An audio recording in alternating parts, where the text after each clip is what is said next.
আসসালামু আলাইকুম ওরহমতুল্লাহি ওবারাকাতু। সম্মানিত হাজিরিন, আপনারা কেমন আছেন? আশা করছি অনেক ভালো আছেন, সুস্থ আছেন।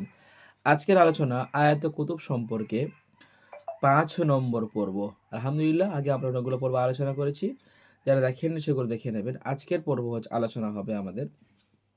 আপনারা সকলেই জানেন আয়াতে কুতুব পবিত্র কালামানা শরীফের আল ইমরানের কিছু আয়াত। তো এটাকে আমরা আয়াতে কুতুব বলে থাকি।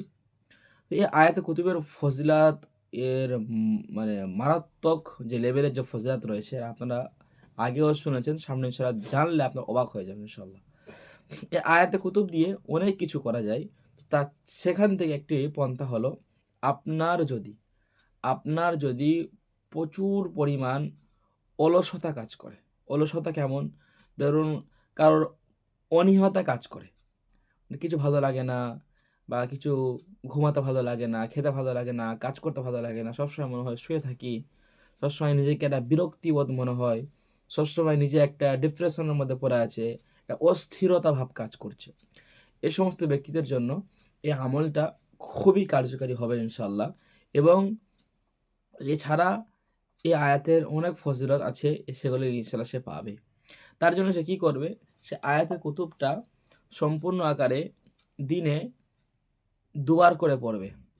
একটা হচ্ছে সে দিনে ৪১ বার করে পড়ে একটা পানির মধ্যে দম করবে এবং সে পানিটা সেই ব্যক্তিটা দিনে দুবার করে খাবে। এই আমলটা যদি কেউ ৭ দিন করতে পারে ইনশাআল্লাহ, তার নিজের যে অনীহা কাজ করা, নিজের যে ডিপ্রেশন, এটা ইনশাআল্লাহ আস্তে, আস্তে, আস্তে চলে যাবে।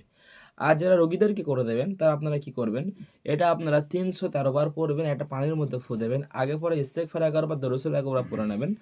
এরপরে আপনি ওই পানিটা ওই ব্যক্তিকে খেতে দেবেন। ইনশাআল্লাহ আস্তে, আস্তে তার এই যে ডিপ্রেশনের সমস্যা, এখান থেকে সে ইনশাআল্লাহ বেঁচে যাবে, সমাধান হয়ে যাবে ইনশাআল্লাহ। এই গুরুত্বপূর্ণ ভিডিওগুলো দেখার জন্য, গুরুত্বপূর্ণ ফজিলতময় ভিডিওগুলো দেখার জন্য আপনি আমাদের সাথে থাকেন।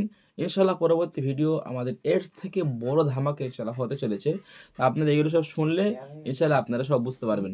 সকালে ভালো থাকুন। আসসালামু আলাইকুম ওয়া রাহমাতুল্লাহি ওয়া বারাকাতুহু।